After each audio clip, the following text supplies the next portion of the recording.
Modi guarantee എന്ന് പറയുന്നത് നമുക്ക് ബേട്ടി ബച്ചാവോ ബേട്ടി പഠാവോയിൽ തുടങ്ങാം.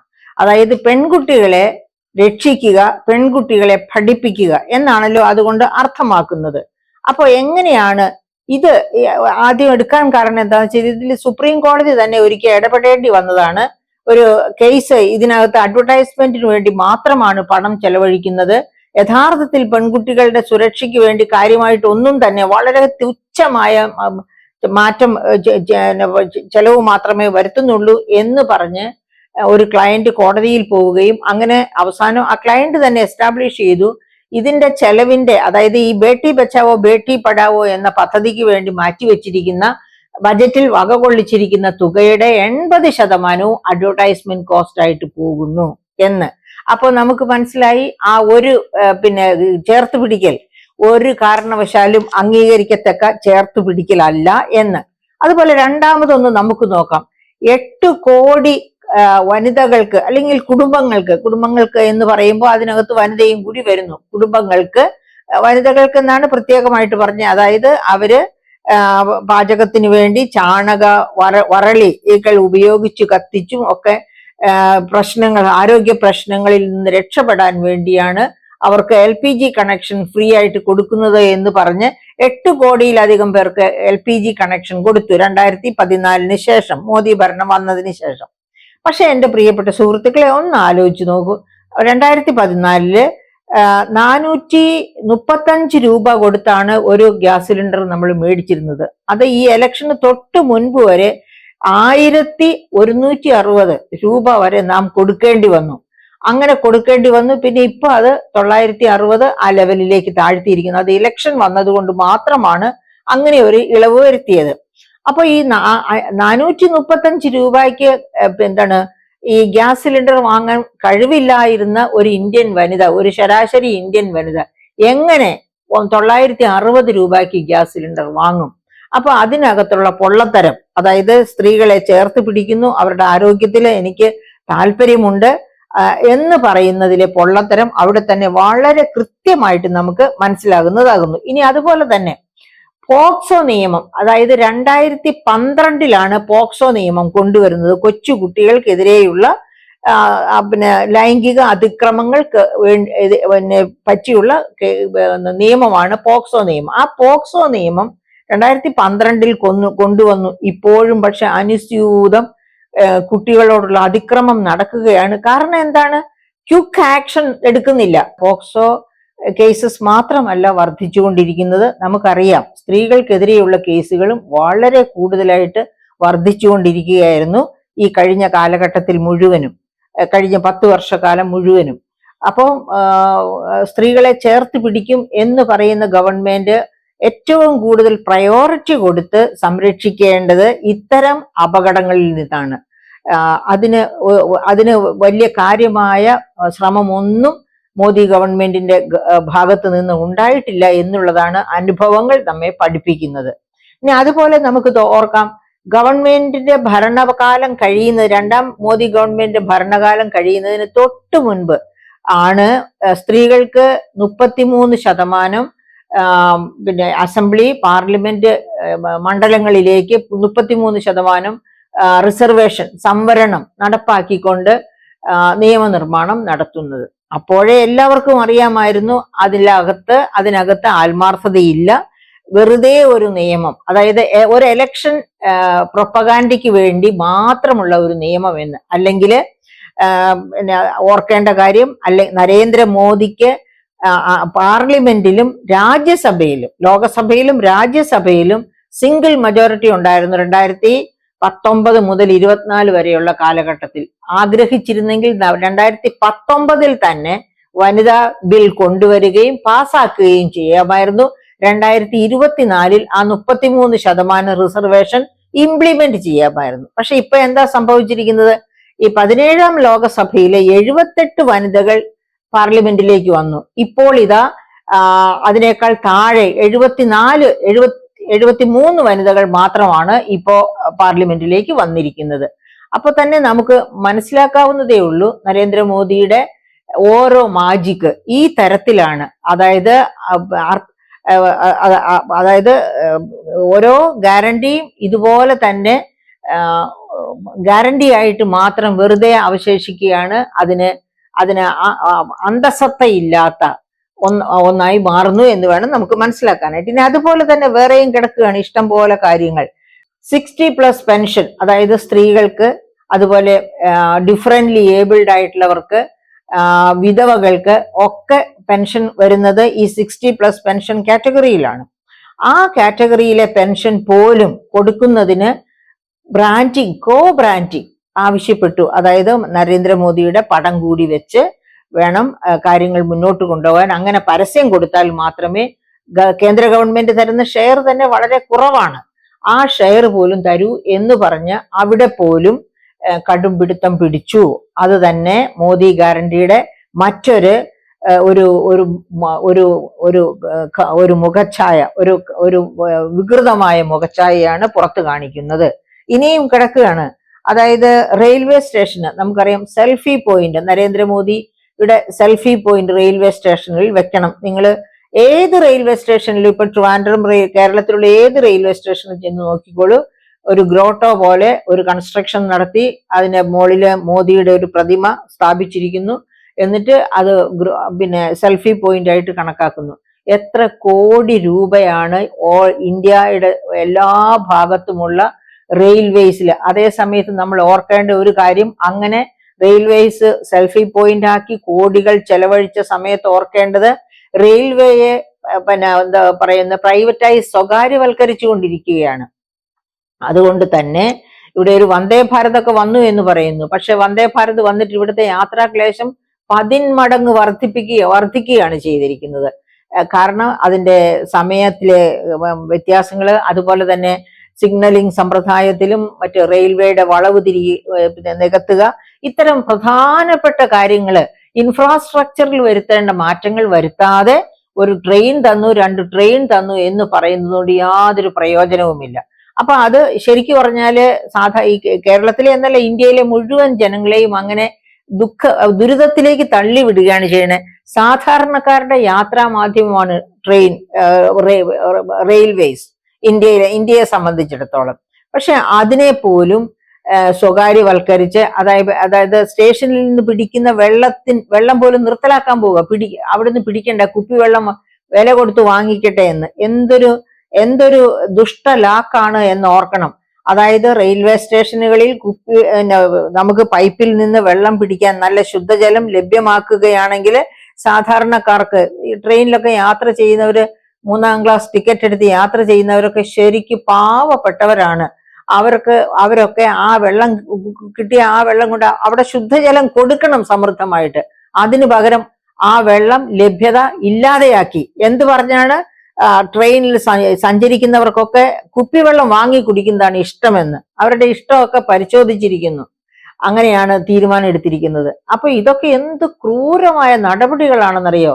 സാധാരണക്കാരെ ആഞ്ഞടിക്കുന്ന നടപടികൾ. ഇതിന്റെയൊക്കെ യഥാർത്ഥ ചിത്രം എല്ലാവർക്കും ബോധ്യമാവുകയാണെങ്കിൽ ഈ 236 സീറ്റൊന്നും ഇപ്പോഴും കിട്ടത്തില്ലായിരുന്നു. പടിക്ക് പുറത്താക്കിയേനെ ജനം. അത്ര ക്രൂര കൃത്യങ്ങളാണ് ഗവൺമെന്റ് ചെയ്തുകൊണ്ടിരിക്കുന്നത്. ഇനി അതുപോലെ വേറൊന്ന് പറയാം. അതായത് റേഷൻ കാർഡില് അദ്ദേഹത്തിന്റെ റേഷൻ കാർഡിലല്ല ഒന്നും ചെയ്യുന്ന, റേഷൻ വാങ്ങിച്ചുകൊണ്ട് പോകുന്ന സഞ്ചി അദ്ദേഹത്തിന്റെ ഫോട്ടോ ഉള്ള സഞ്ചി ആയിരിക്കണം. അതുപോലെ തന്നെ റേഷൻ കടകളില് അദ്ദേഹത്തിന് സെൽഫി പോയിന്റ് വേണം. അതുപോലെ അതാണ്. അതായത് ഇത്തരം കാര്യങ്ങൾ ഞാൻ പറയുമ്പോൾ, ഈ സെൽഫി പോയിന്റ് എന്നൊക്കെ പറയുമ്പോൾ ഓർക്കണം, എവിടുന്ന ഈ റേഷൻ കൊടുക്കുന്നത്? ഇത് പ്രധാനമന്ത്രിയുടെ വീട്ടിൽ നിന്ന് കൊണ്ടുവന്നതാണോ? അല്ല. ഇവിടത്തെ സർവ്വസാധാരണ, അതായത് ഭിക്ഷക്കാരൻ തൊട്ട് മുകളിലേക്കുള്ള ഓരോരുത്തരും കൊടുക്കുന്ന നികുതിയേതര വരുമാനമാണ് സെൻട്രൽ ഗവൺമെന്റിന്റെ ഖജനാവിലാണെങ്കിലും സ്റ്റേറ്റ് ഗവൺമെന്റിന്റെ ഖജനാവിലാണെങ്കിലും എത്തുന്നത്. അതായത് മുകേഷ് അംബാനിയെ പോലെയോ അദാനിയെ പോലെയുള്ളവർ അവരുടെ വരുമാനത്തിന്റെ ഒരു മൈക്രോസ്കോപ്പിക് ആയിട്ടുള്ള ഭാഗം മാത്രമാണ് നിത്യോപയോഗത്തിന് വേണ്ടി ചെലവഴിക്കുന്നത്, നികുതി കൊടുക്കുന്നത്. ബാക്കി മുഴുവനും അവര് പല രീതികളിലൂടെ നികുതിയൊക്കെ നിഷേധിച്ചുകൊണ്ട് നികുതി കൊടുക്കാതെ, അതിനാണല്ലോ ഇലക്ട്രൽ ബോണ്ട് പോലെയുള്ള സൗകര്യങ്ങളൊക്കെ ഒരുക്കി കൊടുത്തത്. നികുതി കൊടുക്കാതെ ആ പണം ഗവൺമെന്റിന്റെ ഇലക്ട്രൽ ബോണ്ടിലേക്ക് നിക്ഷേപിക്കാൻ വേണ്ടി. അങ്ങനെയൊക്കെയാണ് അവർ ചെയ്യുന്നത്. അതേ സമയത്ത് ഈ പാവപ്പെട്ടവർക്ക് 100 രൂപ കയ്യിൽ കിട്ടിയാൽ 101 രൂപയും നിത്യോപയോഗ സാധനങ്ങൾക്ക് വേണ്ടി ചെലവഴിക്കുകയാണ്. അങ്ങനെ ചെലവഴിച്ച് ഓരോ രൂപയുടെ മേലും നികുതി കൊടുത്തുകൊണ്ടിരിക്കുന്ന ജനങ്ങളെയാണ് ഈ തരത്തിൽ പിഴിയുന്നത് എന്നോർക്കണം. ഇങ്ങനെ ഓരോരോ കാരണങ്ങൾ, ഈ പണം ഇങ്ങനെ ജനങ്ങളിൽ നിന്ന് എടുക്കുന്ന പണം കൊടുത്ത് പിന്നെ പ്രൊക്യൂർമെന്റ്, അതായത് സംഭരണം, പിന്നെ ഭക്ഷ്യവിഭവങ്ങളുടെ സംഭരണം, പയറുവർഗ്ഗങ്ങളുടെ സംഭരണം, ഇതൊക്കെ നടത്തുന്നു. ഇതാരും ഈ ഭരണീയരുടെ വീട്ടിൽ നിന്ന് കൊണ്ടുവരുന്നതല്ല. ഇങ്ങനെ സംഭരിക്കുന്ന സാധനങ്ങളാണ് റേഷൻ കടകളിലൂടെ 1966 റേഷൻ പിന്നെ ആക്ട് അനുസരിച്ചാണ് കൊടുക്കുന്നത്. 2013 ഭക്ഷ്യസുരക്ഷ ആക്ട് അനുസരിച്ച് അതിന്റെ തോത് വർദ്ധിച്ചു, അതിന്റെ നമ്പർ വർദ്ധിച്ചു. ഇങ്ങനെയൊക്കെയുള്ള സാധനങ്ങൾ കൊടുക്കുമ്പോൾ എന്റെ ഫോട്ടോ വേണം ആ സഞ്ചിയില്, എന്റെ ഫോട്ടോ, എന്റെ പിന്നെ സെൽഫി പോയിന്റ് വേണം എന്നൊക്കെ പറയുന്ന ആ ക്രൂരത, അത് പിന്നെ എത്ര ക്രൂരമാണ് എന്നാണ് നമ്മൾ ആലോചിക്കേണ്ടത്. ഇനി അതുപോലെ തന്നെ നമ്മൾ ഓർക്കേണ്ട മറ്റൊരു കാര്യം, കോർപ്പറേറ്റുകളുടെ കടം എഴുതി തള്ളുന്നു. എത്ര കോടിയാണ് എഴുതി തള്ളിയിരിക്കണേന്ന് നോക്കാം. നീരവ് മോദി 1,13,000 കോടിയാണ് നീരവ് മോദിയുടെ കടം എഴുതി തള്ളിയത്. അദ്ദേഹം സ്വിറ്റ്സർലൻഡിലേക്ക് മുങ്ങി. ഈ വായ്പയൊക്കെ എടുത്തത് തിരിച്ചടയ്ക്കാതെ ഇന്ത്യയിൽ നിന്ന് സ്വിറ്റ്സർലൻഡിലേക്ക് മുങ്ങി. അങ്ങനെ അദ്ദേഹത്തിന് 1,13,000 കോടിയാണ് പിന്നെ എഴുതി തള്ളേണ്ടി വന്നത്. അതുപോലെ തന്നെയാണ്, അത് ഓർക്കണം, ഇന്ത്യയിൽ ജനങ്ങൾ പട്ടിണി കിടക്കുകയാണ്. ആ പട്ടിണിയുടെ കണക്ക് ഞാൻ പറയാം ഈ കൂട്ടത്തില്.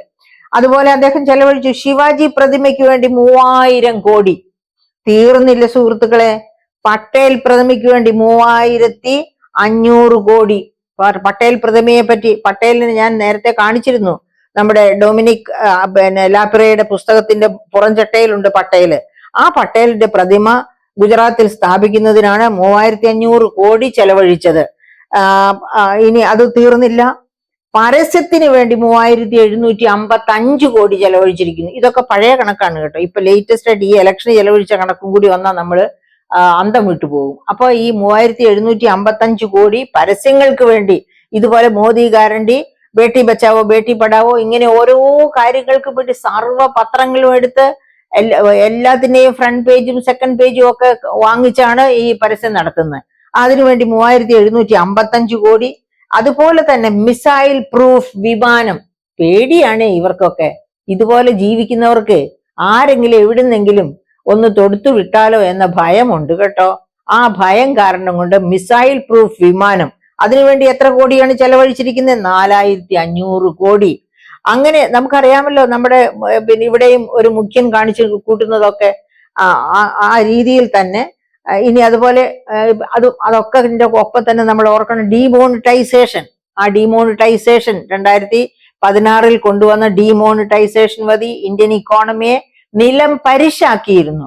അവിടെ നിന്ന് പതുക്കെ ഉയർത്തെഴുന്നേറ്റ് തുടങ്ങിയപ്പോഴേക്കുമാണ് കോവിഡിന്റെ തിരിച്ചടി വന്നത്. അങ്ങനെ ഇന്ത്യയെ മുച്ചൂട് മുടിച്ച് നശിപ്പിച്ച ഒരു പ്രധാനമന്ത്രിയാണ് ഈ ഗ്യാരണ്ടി എന്നൊക്കെ പറഞ്ഞ് നടക്കുന്നത്. ഇനി അതുപോലെ തന്നെ നോക്കാം, ഭരണത്തിൽ വരാൻ സമയത്ത് 2014 എന്തായിരുന്നു പറഞ്ഞിരുന്നത്?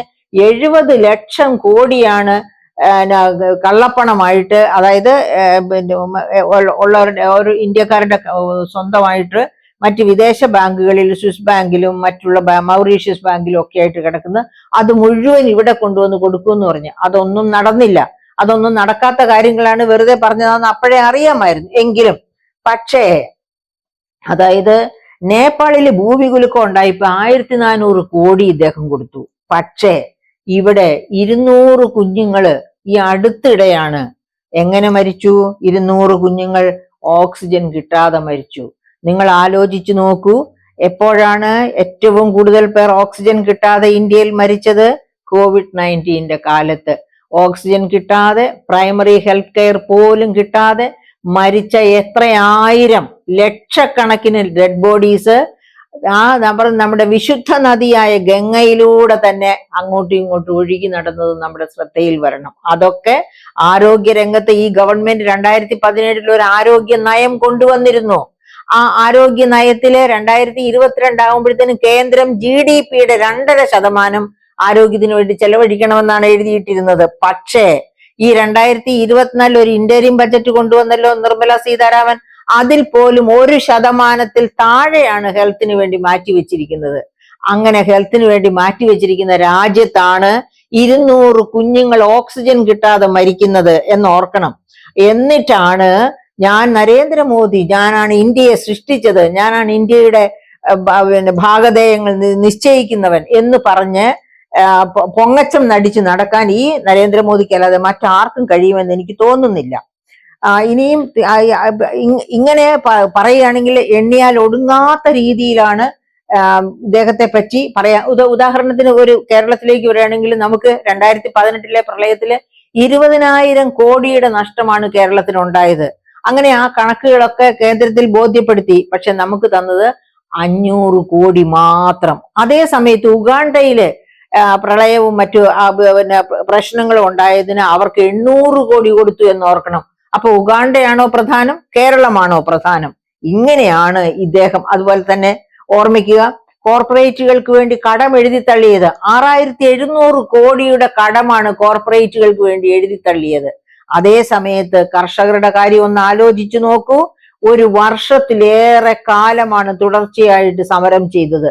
അവരുടെ അന്നൊക്കെ അനുനയിപ്പിച്ച എല്ലാ കാര്യങ്ങളും ശരിയാക്കാം എന്നൊക്കെ പറഞ്ഞ് അവരെ അനുനയിപ്പിച്ച് തിരിച്ചുവിട്ടു.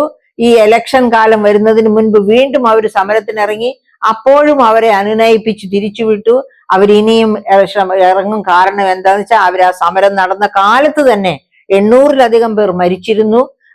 അത് കഴിഞ്ഞതിന് ശേഷവും ആത്മഹത്യ ചെയ്തവരുടെ എണ്ണം വളരെ കൂടുതലാണ്. അപ്പോഴും നമ്മൾ ഓർക്കേണ്ട ഒരു കാര്യമാണ്, അന്നമില്ലെങ്കിൽ ജീവനില്ല എന്ന കാര്യം. അന്നദാതാക്കളാണ് കർഷകർ. ആ അന്നദാതാക്കളോട് പോലും, അതായത് ഈ കോർപ്പറേറ്റുകൾക്ക് 6700 കോടി ഇളവ് ചെയ്തു കൊടുത്തപ്പോ, വേവ് ചെയ്തു കൊടുത്ത സമയത്ത് എന്തുകൊണ്ട് ഈ കർഷകരെ കണ്ടില്ലെന്ന് നടിച്ചു? അതായത് UPA ഗവൺമെന്റിന്റെ കാലത്ത് കർഷകർക്ക് 60,000 കോടിയുടെ വായ്പയാണ് വേവ് ചെയ്തു കൊടുത്തത്. അതൊക്കെ ഇദ്ദേഹം കേട്ടിട്ടില്ലേ? അങ്ങനെ കർഷകരെ ചേർത്ത് പിടിക്കുന്ന ഒരു ഗവൺമെന്റിന് മാത്രമേ ജനങ്ങൾക്ക് കൃത്യമായി അന്നം കൊടുക്കാൻ കഴിയൂ. അല്ലാത്ത ഗവൺമെന്റുകൾ അക്കാര്യത്തിലും പരാജയപ്പെടുമെന്ന് ഉറക്കണം. അങ്ങനെ കൊടുക്കാൻ മനസ്സുണ്ടോ ഇല്ലയോ? നോക്കൂ, ഇന്ത്യയുടെ ഹങ്കർ ഇൻഡെക്സ്, ഗ്ലോബൽ ഹങ്കർ ഇൻഡെക്സിൽ 42ാം റാങ്ക് ആയിരുന്നു 2010, അതായത് UPA ഭരണകാലത്ത്. ഇപ്പോ ഈ 2023 111, 42ാമത്തെ റാങ്കിൽ നിന്ന് 111ാം റാങ്കിലേക്ക് ഇന്ത്യ ഹങ്കർ ഇൻഡെക്സിൽ, വേറൊന്നിലുമല്ല, പട്ടിണിയിൽ ഇന്ത്യ കൂപ്പുകുത്തി വീണിരിക്കുന്നു. കാരണം ഈ ഗ്ലോബൽ ഹങ്കർ ഇൻഡെക്സ് പ്രിപ്പയർ ചെയ്യുന്നത് നരേന്ദ്രമോദിയുടെ ശിങ്കിടികളല്ല, ആഗോളതലത്തിലെ പ്രശസ്തരായ സ്റ്റാറ്റിസ്റ്റീഷ്യൻസിന്റെ കണ്ണിയാണ്. ആഗോള ഹങ്കർ ഇൻഡെക്സിൽ പട്ടിണി സൂചികയിൽ 2010 42ാം സ്ഥാനത്ത് നിന്ന് 2023 111ാം റാങ്കിലേക്ക് മൂക്കുകുത്തി വീണ ഇന്ത്യ നരേന്ദ്രമോദി പ്രതീക്ഷിക്കുന്ന ഇന്ത്യ അല്ല, നരേന്ദ്രമോദി കണ്ട ഇന്ത്യ അല്ല, അതിനേക്കാൾ വ്യത്യസ്തമായ ഇന്ത്യയാണ്. അതുകൊണ്ടാണ് എന്ത് സംഭവിച്ചത്? 400 സീറ്റ് ഉറപ്പാണ് എന്ന് പറഞ്ഞ് 186 മണ്ഡലങ്ങളിൽ പ്രചരണത്തിന് പോയിട്ട് പോലും 262 സീറ്റുകൾ കൊണ്ട് തൃപ്തിപ്പെടേണ്ടി വന്നത്. ബഹുമാനപ്പെട്ട മോദി മനസ്സിലാക്കുക, ഇന്ത്യ രവീന്ദ്രനാഥ ടാഗോറിന്റെ നാടാണ്. ഇന്ത്യ CV രാമന്റെ നാടാണ്. ഈ ഇന്ത്യ നമ്മുടെ അമർത്യ സെന്നിന്റെ നാടാണ്, അഭിജിത് ബാനർജിയുടെ നാടാണ്. അങ്ങനെ നൊബേൽ പ്രൈസിലേക്കൊക്കെ കടന്നു കയറിയ ഇനിയും ആൾക്കാരുണ്ട്, ഖൊരാനോ പോലെ. അങ്ങനെയുള്ള മഹാരഥന്മാരുടെ നാടാണ്. അവരെ കേട്ടു പഠിച്ച, കണ്ടുപഠിച്ച ഈ നാട്ടിലെ ജനങ്ങൾ ചിന്തിക്കുന്ന കാര്യത്തിൽ യുക്തിസഹമായി ചിന്തിക്കും. താമസിച്ചു പോയി. അല്ലായിരുന്നുവെങ്കിൽ 2019 തന്നെ താങ്കളെ ഇതുപോലുള്ളൊരു അവസ്ഥയിലേക്ക് വന്നേനെ. 2024 നിലം തൊടാതെ തോറ്റു പിന്മാറിയേനെ. അത് ഓർത്ത് ജനങ്ങൾക്ക് വേണ്ടി ഭരിക്കാൻ തയ്യാറാവുക.